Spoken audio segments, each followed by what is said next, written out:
የዘወትር አክብሮታዊ ሰላምታችን በያላችሁበት ይድረስ። ወደ ሸገር ታይምስ ቤተሰቦች እንደምናላችሁ የሰዓቱ ዜናችን ነው ተጀመረ። አበይት ጉዳዮችን አስቀድመን እናስታውቃችሁ። የኢትዮጵያ ሕዝቦች አብዮታዊ ፓርቲ ኢህአፓ ትግራይን ወደ ዳግም ጦርነት የሚመልሱ እንቅስቃሴዎች መቆም አለባቸው ሲል አነጋጋሪ መግለጫ አውጥቷል። ይህን መግለጫ ተከትሎ የጠቅላይ ሚኒስትር አብይ አማካሪ የፓርቲ በሕገ መንገድ እንዲንቀሳቀስ ሊፈቀድለት አይገባም ሲሉ ሞግተዋል። እንመለከተዋለን። ኢትዮጵያ በአመት የምትሰጠው የቪዛ ቁጥር ከ1 ሚሊዮን ማለፉ ተነግሯል። በኢትዮጵያ መንግስት ቪዛ ኦን አራይቫል የተከለከሉ ሀገራት ስም ዝርዝርም የአንዳንድ የፖለቲካ ተንታኞችን ቀልብ ስበዋል። እንመለከተዋለን። ወሳኙ የንግድ መስመር ቀይ ባህር በኢራን በሚደገፉት የየመን ሁቲ ኃይሎች አማካኝነት አዲስ ማዕቀብ ተጥሎበታል። በዚህ የንግድ መስመር ላይ የተጣለው ማዕቀብ ለኢትዮጵያ ምን ማለት ነው? ሌላኛው የዜናችን ትኩረት ይሆናል። ሌሎች ወቅታዊ ጉዳዮች ትኩረታችን ናቸው። እንደተለመደው እያደመጣችሁን አብራችሁን ቆዩ። የቻናላችን የዘወትር አክብሮታዊ ግብዣ ነው። ወደ ቀዳሚ ጉዳያችን እናምራ።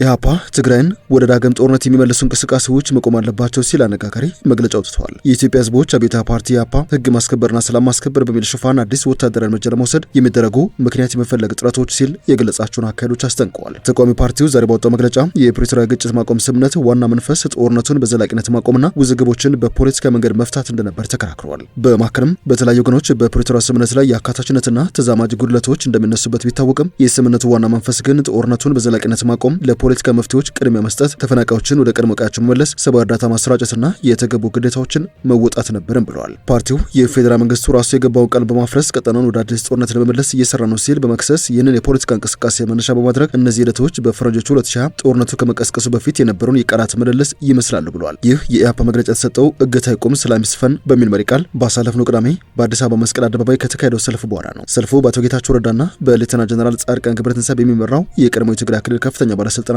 ባቀፈው የትግራይ የሰላምና ለውጥ ምክር ቤት አማካኝነት ነው። ሆኖም የጠቅላይ ሚኒስትር አብይ አማካሪ ይህ መግለጫ ከወጣ በኋላ ኢህአፓ በህገ መንገድ እንዲንቀሳቀስ ሊፈቀድለት አይገባም ነበር ሲሉ መግለጫውን ተቃውመዋል። የጠቅላይ ሚኒስትሩ የማህበራዊ ጉዳዮች አማካሪ ዲያቆን ዳንኤል ክብረት መግለጫውን ተከትሎ በማህበራዊ ሚዲያቸው ላይ ባሰፈረው ጽሁፍ ቀይ ሽብርን ያመጣው ደርግ ታግደው ነጭ ሽብርን ያመጣው ኢህአፓ ሊፈቀድለት አይገባም ነበር ሲሉ ነው ፓርቲው በህገ መንገድ እንዲንቀሳቀስ ፈቃድ የተሰጥበት መንገድ ስህተት ነው ሲሉ የተቃወሙት። የጠቅላይ ሚኒስትሩ አማካሪ በዚህ ዓመት ህዳር ወር ላይም በተመሳሳይ በማህበራዊ ሚዲያቸው ላይ ይህንን ፓርቲ ከህገ ፓርቲነት እንዲሰረዝ ሲሉ ተቃውሞት እንደነበር የሚታወስ ነው። በወቅቱ በኢትዮጵያ ዘመናዊ ታሪክ ሁለት አይነት ሽብሮች ተካሂደዋል ብለው የነበሩት ዳንኤል ክብረት እነሱም ነጭና ቀይ እንደነበሩ አስታውሰው ነበር። በማከልም ስለ ቀይ ሽብር ይነገራል፣ ክስ ተመስርቷል፣ ፍርድ ተሰጥቷል፣ ሙዚየም ተመስርቷል ሲሉ በመጠቆም ሆኖም ነጭ ሽብር ግን ለምን ተዘነጋ በማለትም መጠይቃቸው አይዘነጋም። ዳንኤል ነጭ ሽብር ለምንስ ከሙዚየም ውጭ ሆነ፣ ቀይ ሽብር ፈጻሚ ተቋማት ውስጥ አይናቸውን በጨው ታጥበው እንዲመጡ ለምን ተፈቀደ በማለት ነገሩን እንደገና ማየት የለብንም ሲሉ መጠይቃቸው በህዳር ወር በማህበራዊ ትስስር ገጻቸው ላይ አስፍረውት የነበረው ጽሑፍ ያስታውሳል። ባሳለፍነው ቅዳሜ በቅርብ ዓመታት ውስጥ ከከተማው አስተዳደርና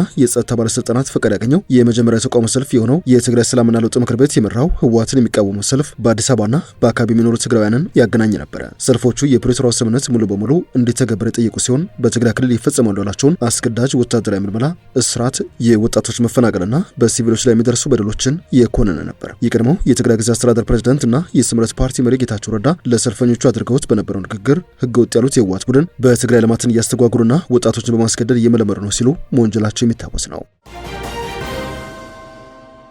ወደ ዜናችን ሌላኛው ክፍል እናምራ። በአማራ ክልል ጎጃም ቀጠና በጮቄ ተራራ አካባቢዎች ከባድ የተኩስ ልውውጥ እየተካሄደ እንደሆነ መረጃዎች እየጠቆሙ ነው። የኢትዮጵያ ሀገር መከላከያ ሰራዊት የተለያዩ እዞች በጎጃም ቀጠና ከፋኖ ኃይሎች ጋር እያደረጉት የሚገኘው ውጊያ እንደቀጠለ ስለመሆኑ መረጃዎች ያሳያሉ። ለበነዚህ ያክል ከወደ መንግስት ወገን የሚወጡ መረጃዎች እንደሚያሳዩት የመከላከያ ሰራዊት 6ኛ እዝ በጎጃም ቀጠና የጽንፈኛውን ቡድን ተከታትሎ እያጸዳ ስለመሆኑ የሚገልጹ ዘገባዎች ወጥተዋል። እዙ በምስራቅና በከፊል ምዕራብ ጎጃም ዞን በተሰማራበት የግዳጅ ቀጠና ጠላት ሲል የጠራቸው የፋኖ ኃይሎች መሸሸጊያ ነበሩ የተባሉ የጮቄ ተራራ አካባቢ የቦቀላ ታዳጊ ከተማ፣ ቀኛቦ፣ ገደማላ፣ ደብረዘይት፣ አመስቲያ፣ ካባ፣ ዋሻ ሚካኤል፣ ኮረብታ፣ ስናን ማርያም፣ መስታወት፣ ፊቅጦር፣ ገነት ማርያም፣ ኩችት አለማ የተባሉት የጮቄ ሰንሰለታማ ተራራዎችን ከፋኖ ኃይሎች እያስለቀቁ ስለመሆኑ ይፋ አድርገዋል። በአማራ ክልል የኮሚኒኬሽን ቢሮ ወጣው መረጃ እንደሚያሳየው ከሆነ የመከላከያ ሰራዊት ኃይሎች በእነዚህ የጮቄ ሰንሰለታማ ተራሮች ላይ ሰፍረው ይገኛሉ ያላቸው የፋኖ ኃይሎች ላይ መጠነ ሰፊ ወታደራዊ ኦፕሬሽን እያካሄዱ ስለመሆኑ ይፋ አድርገዋል። የክልሉ ኮሚኒኬሽን ቢሮ ይህንን ወታደራዊ ኦፕሬሽን ስኬታማ ሲል የገለጸው ሲሆን የጽንፈኛ ቡድን ያላቸው የፋኖ ኃይሎች የጥፋት መረባቸውን ለመበጣጠስ የህዝቡን ደህንነት ለማስከበር ዓላማ የሰነቀ ኦፕሬሽን ነው ሲል ገልጾ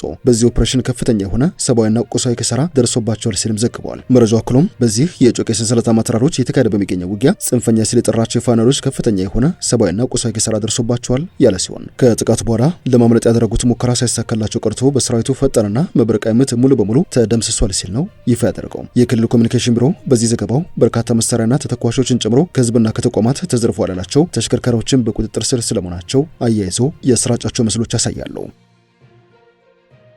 የሰዓቱ ዜናችን እንደቀጠለ ይገኛል። ኢትዮጵያ በአመት የምትሰጠው የቪዛ ቁጥር ከ1 ሚሊዮን ማለፉ ተሰምቷል።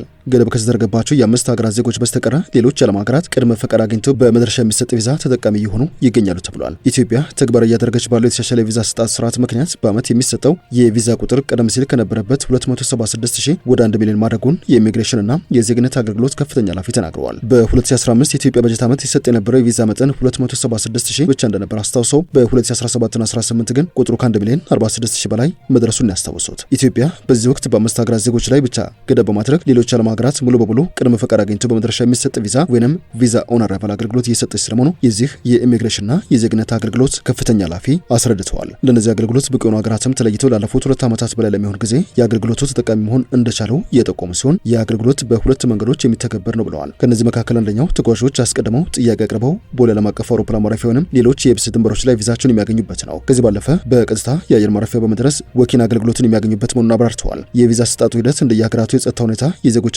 ታሪክና ከኢትዮጵያ ጋር ባላቸው ግንኙነት ላይ የተመሰረተ ስለመሆኑ ነው የተገለጸው። በተለይም በቱሪስት ቪዛ መጥተው የስራ ፈቃድ ሳይኖራቸው የሚሰሩ የቆይታ ጊዜያቸውን የሚያሳልፉ ወይንም የሐሰት ሰነድ የሚጠቀሙ ዜጎች በሚበዙባቸው ሀገራት ላይ ጥብቅ ቁጥጥር እንደሚደረግም ኃላፊው አስረድተዋል። ለአብነት ቀደም ሲል የ3 ወር ቪዛ የሰጣቸው የነበሩ አንዳንድ ሀገራት ዜጎች በቱሪስት ቪዛ መጥተው በህገወጥ ስራ ላይ በመሰማራታቸው ቪዛቸው አሁን ወደ 1 ወር ዝቅ እንዲል የተደረጉ ስለመኖራቸው አስረድተዋል። ኃላፊው በስም ያልጠቀሷቸው ሀገራት ላይ ባለው ነባራዊ የጸጥታ ሁኔታና የስደት ስጋት ምክንያት የቪዛ አሰጣጡ በከፍተኛ ጥንቃቄና በኦንላይን የማጥራት ሂደት ላይ የተመሰረተ እንዲሆን ተደርጓል ባናቸው።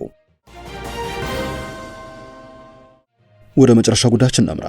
Foreign ministries condemned a naval blockade imposed on the kingdom by Yemen's Ansarullah Houthis. The Saudi-led coalition says it'll respond to Houthi threats with, quote, force while protecting commercial shipping in Bab al-Mandab Strait. እነዚህ ዓለም አቀፍ መገናኛ ብዙሃን ስለ ወሳኝ የቀይ ባህር አዲስ የእንቅስቃሴ ገደብ በሰበር መረጃነት ያሰራጯቸው ዘገባዎች ናቸው። ወሳኙ የንግድ መስመር ቀይ ባህር በኢራን በሚደገፉት የየመን ኃይሎች አማካኝነት የሳውዲ አረቢያ የመርከቦች የባህር እንቅስቃሴ እንዲታገድ ክልከላ አሳልፈዋል። የሁቲ አማጽያን እገዳን ያወጀው ሳውዲ አረቢያ በየመን ላይ ኢፍትሐዊና ጨቋኝ ከበባ እየጣለች ትገኛለች በሚል ክስ ነው። በዚህ መነሻ የቀይ ባህር ዋነኛ መተላለፊያ የባብ ኤል መንደብ ሰርጥ ለሳውዲ መርከቦች እንደሚዘጋ ሁቲዎች ባስታወቁት መሰረት 2 መርከቦች መታገዳቸው እየተዘገበ ይገኛል። እገዳ የመጣው በሁቲዎች ቁጥጥር ስር ባለው የሰና አውሮፕላን ማረፊያ ከተፈጸመ ጥቃት በኋላ ነው። የየመን መንግስት የኢራን አውሮፕላን እንዳያርፍ ለመከልከል ጥቃቱን ፈጽሟል ቢልም ሁቲዎች ግን ሳውዲን ተጠያቂ በማድረግ የሚሳይል ጥቃት ከፍተው አሁን ደግሞ የባህር ላይ እንቅስቃሴ እገዳ አውጀዋል። የባብ ኤል መንደብ ሙሉ በሙሉ ከተዘጋ የዓለም ነዳጅ አቅርቦት እስከ 700 ሊቀንስ፣ በቀይ ባህር የሚካሄደውን የንግድ መጓጓዣና የኃይል አቅርቦት በከፍተኛ ሁኔታ ሊያውክ ይችላል ተብሏል። በሌላ በኩል ሳውዲ አረቢያ እንደዚሁም በሳውዲ የሚመራው ጥምረት የሁቲዎችን መግለጫ አሳሳች በማለት ውድቅ ያደረገ ሲሆን በሁቲዎች ቁጥጥር ስር ባሉ ወደቦች በመቶዎች የሚቆጠሩ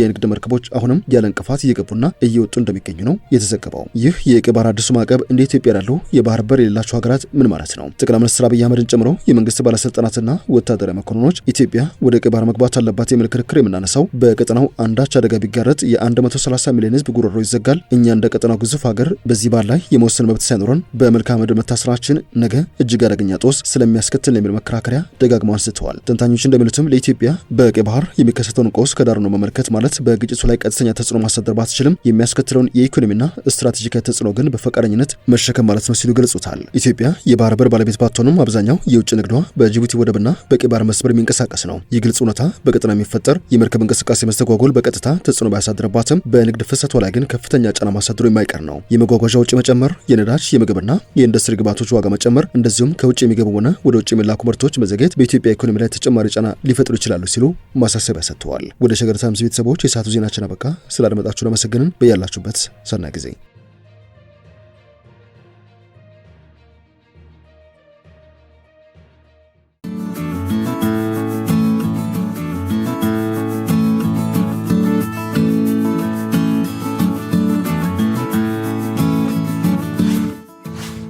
ሸገር ታይምስ ሚዲያን ሰብስክራይብ በማድረግና ደወሉን በመጫን ይከተሉን።